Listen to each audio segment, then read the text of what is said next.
Assalamualaikum warahmatullahi wabarakatuh. Selamat pagi anak-anak, kembali lagi bertemu dengan Ustadzah Rima dalam pembelajaran pendidikan agama Islam. Ya, bagaimana kabarnya anak-anakku? Sehat semua? Semoga Allah selalu memberikan perlindungan, kesehatan, dan memberikan kita kesempatan untuk terus berbuat baik dan menuntut ilmu di bulan Ramadan ini. Gitu. Anak-anak puasa semua ya.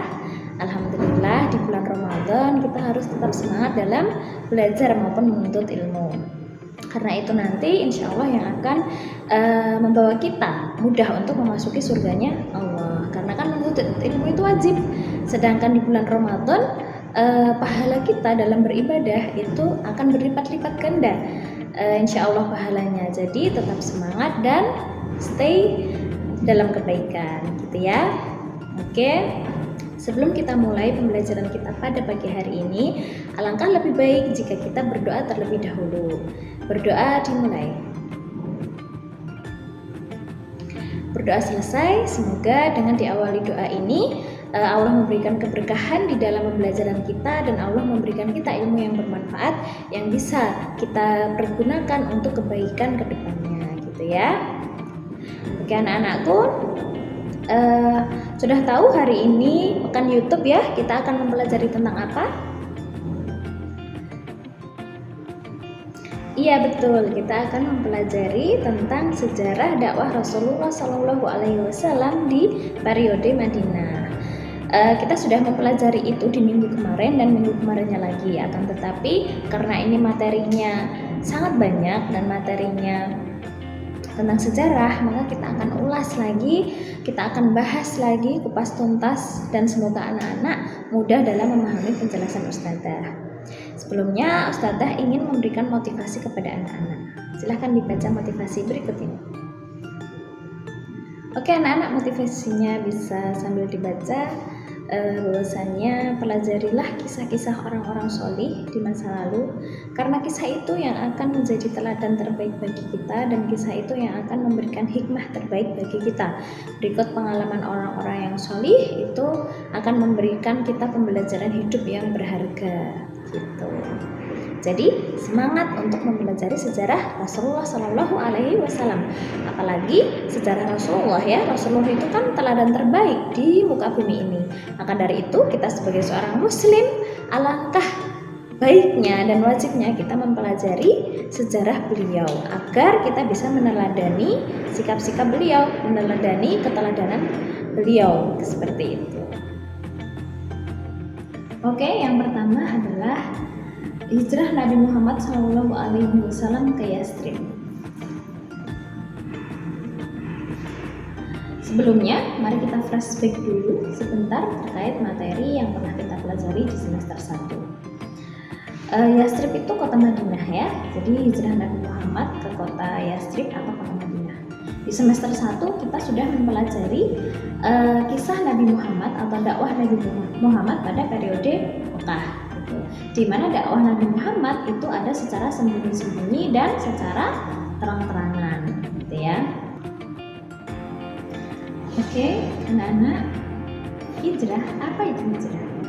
Hijrah adalah migrasi atau berpindah tempat, di mana berpindah tempat dari tempat yang buruk ke tempat yang lebih baik. Rasulullah berhijrah dari Mekah ke Madinah ke kota Yastrib, ya, pada tahun 622 Masehi ya. Kemudian dari awal hijrah tersebut menjadi tanda ditetapkannya tahun Hijriah, yaitu tahun umat Islam.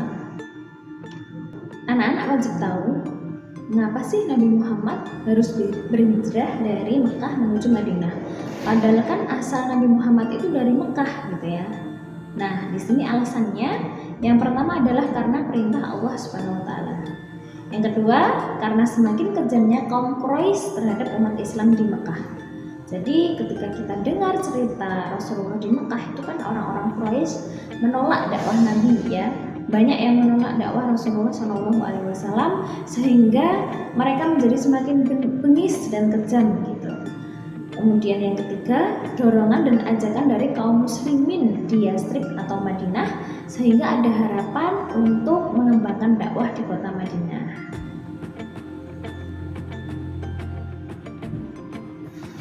Adapun dorongan dan ajakan kaum muslimin di Yathrib kepada Rasulullah itu yang pertama diawali pada tahun 621 Masehi, di mana ada 12 orang suku Khazraj dan 2 orang suku Aus yang berasal dari Yathrib menemui Nabi Muhammad SAW di Aqabah. Mereka menyatakan diri masuk Islam dan berbaiat kepada Rasulullah SAW. Ini disebut dengan peristiwa Baiatul Aqabah yang pertama. Ya. Terus kemudian yang kedua pada tahun 622 Masehi datanglah sebanyak 70 orang rombongan haji dari Yathrib menemui Nabi Muhammad SAW untuk menyatakan keislamannya. Dan peristiwa ini disebut dengan Bai'ah Aqabah yang kedua. Baik anak-anak, adapun isi dari Bai'atul Aqabah yang kedua yaitu yang pertama, kesanggupan mereka untuk mendengar dan mentaati Rasulullah SAW baik dalam keadaan semangat maupun malas. Yang kedua, menafkahkan harta baik dalam keadaan lapang maupun sempit. Yang ketiga, melakukan amar ma'ruf nahi mungkar. Yang keempat, tetap tabah dalam menghadapi celaan kaum kafir. Yang kelima, melindungi Nabi Muhammad SAW sebagaimana melindungi diri dan keluarga, yang dengan itu mereka akan mendapatkan surga. Baik anak-anak, selanjutnya adalah kisah perjalanan Nabi Muhammad SAW hijrah ke Madinah.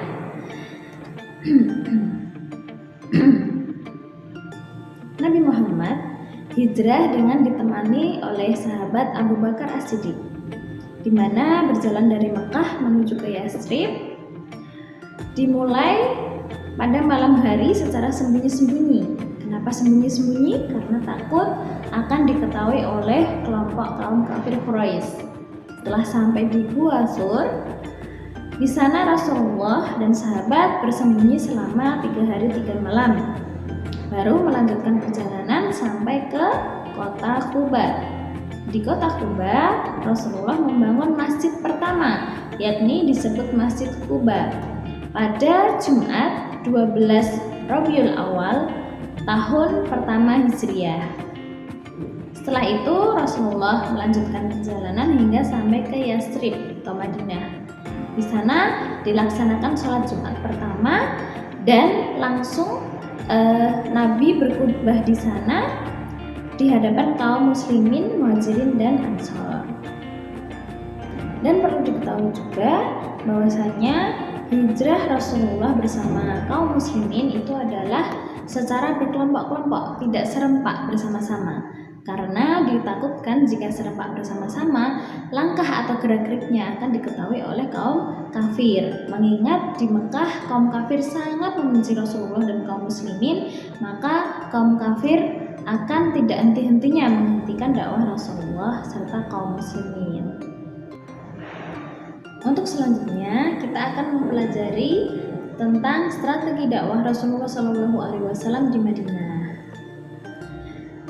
Setelah sampai di Yathrib atau Madinah, Rasulullah ingin membangun masyarakat Madinah, yaitu masyarakat yang Islami. Kemudian dakwah keluar Jazirah Arab. Materi dakwah yang disampaikan saat membangun masyarakat Madani adalah terkandung dalam 25 surat Madaniyah dan hadis yang berkaitan dengan muamalah. Sedangkan dakwah Islam keluar Jazirah Arab itu dilaksanakan dengan menyeru umat manusia di luar Jazirah Arab yang untuk memeluk agama Islam. Dengan jalan Rasulullah mengirimkan surat kepada para pembesar dan kepada para penguasa. Contohnya seperti Herkulius, Kaisar Romawi Timur, Gubernur Romawi, dan Kaisar Persia.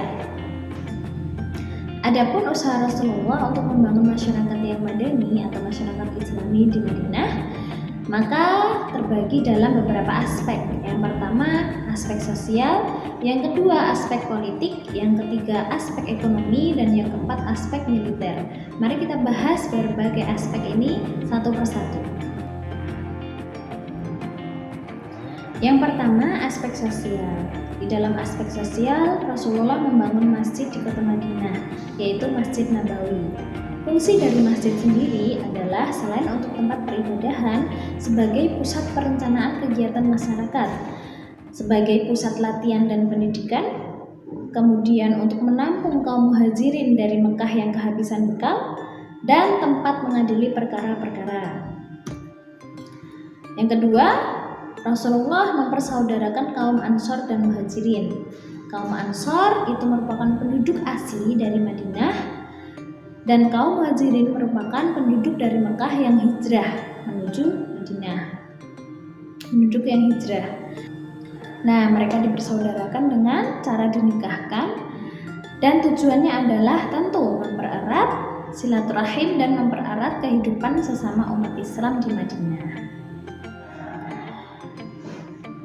Yang kedua yaitu aspek politik, di mana dikeluarkannya Piagam Madinah, yaitu sebuah perjanjian yang memuat ketetapan mengenai hak dan kewajiban bagi kaum muslim dan non-muslim. Adapun pokok-pokok dari isi Piagam Madinah adalah yang pertama, menghukum orang yang membuat kerusakan dan memberi keamanan bagi orang yang patuh. Yang kedua, kebebasan beragama terjamin untuk semuanya.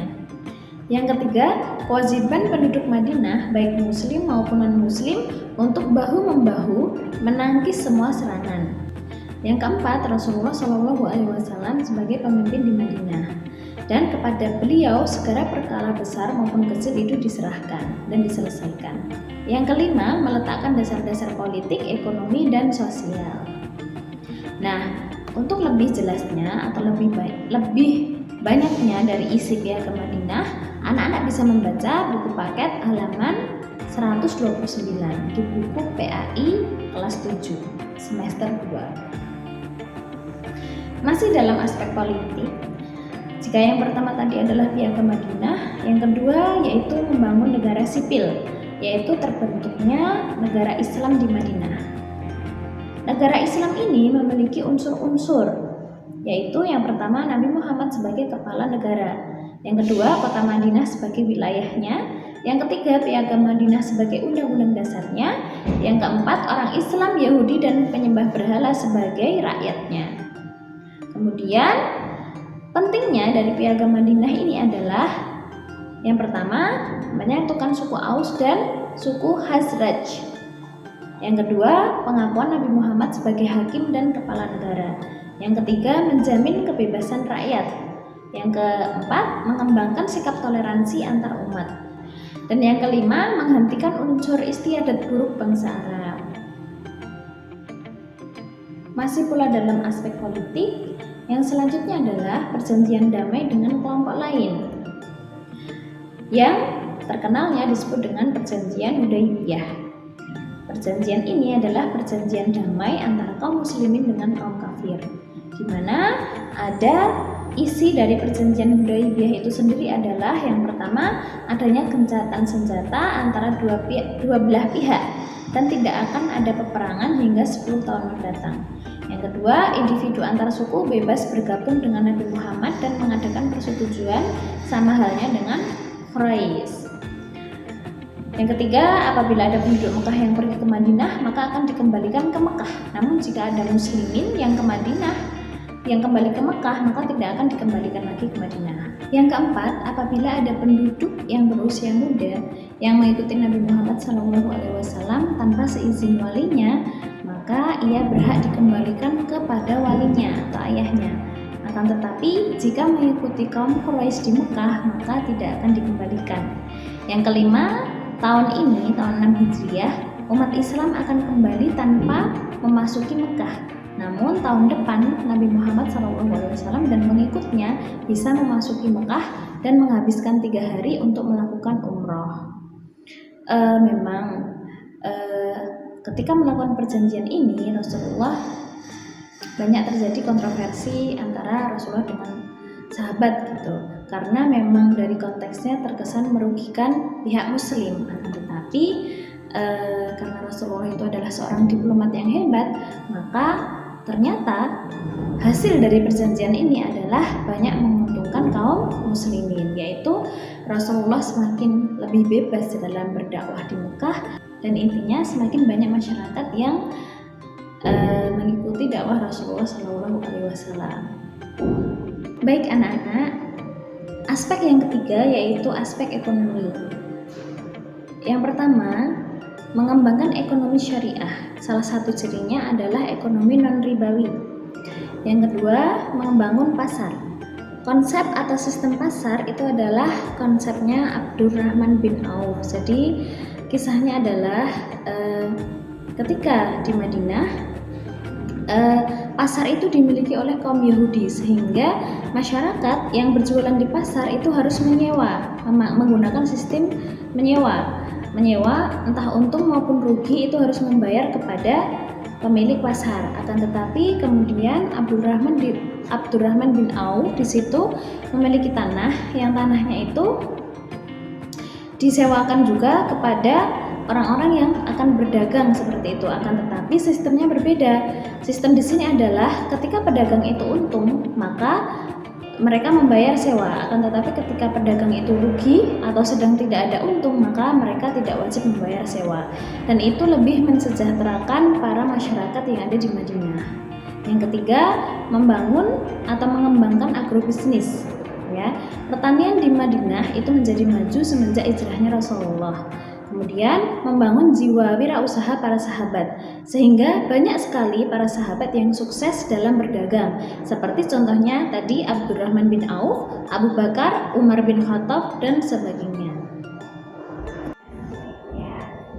Nah anak-anak, yang terakhir adalah aspek militer.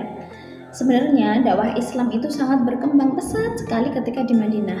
Namun ada pula beberapa orang-orang kafir yang menolak, sehingga mereka tetap memerangi dakwah Nabi Muhammad SAW.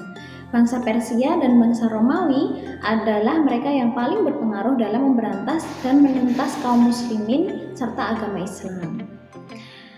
Terjadi beberapa peperangan ketika masa itu, yaitu yang pertama adalah Perang Mu'tah pada 8 Hijriah, yang kedua adalah Perang Tabuk pada 9 Hijriah, yang ketiga adalah Perang Badar pada 2 Hijriah, yang keempat Perang Uhud pada 3 Hijriah, dan yang kelima ada Perang Khandaq yang pada 5 Hijriah.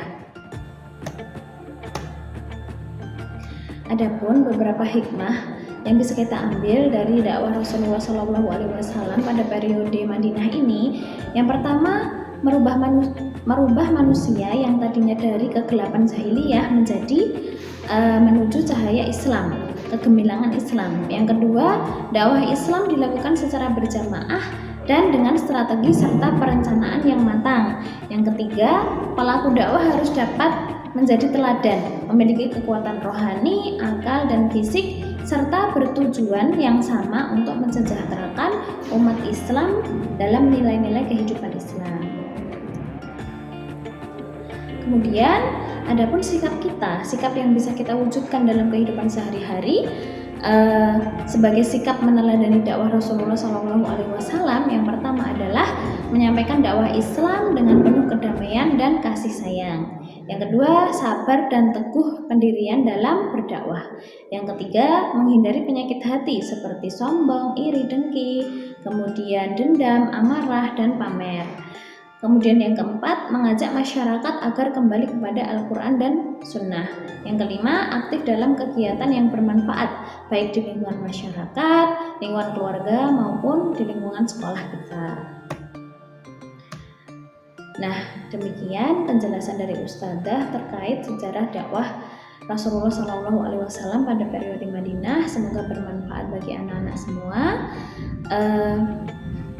dan bisa menjadi pembelajaran bagi kita ya, kisah-kisah orang-orang sholih pada masa Nabi Muhammad SAW. Begitu, nanti kalau ada yang ditanyakan silahkan langsung ke Ustadzah Rima. Oke anak-anak, itu tadi pembelajaran kita pada pagi hari ini. Semoga bermanfaat, semoga bisa menambah ilmu dan pengetahuan kita. Mungkin itu dulu dari Ustadzah. Sampai bertemu dengan Ustadzah di minggu depan. Tetap semangat, tetap jaga kesehatan. Sampai jumpa. Assalamualaikum warahmatullahi wabarakatuh.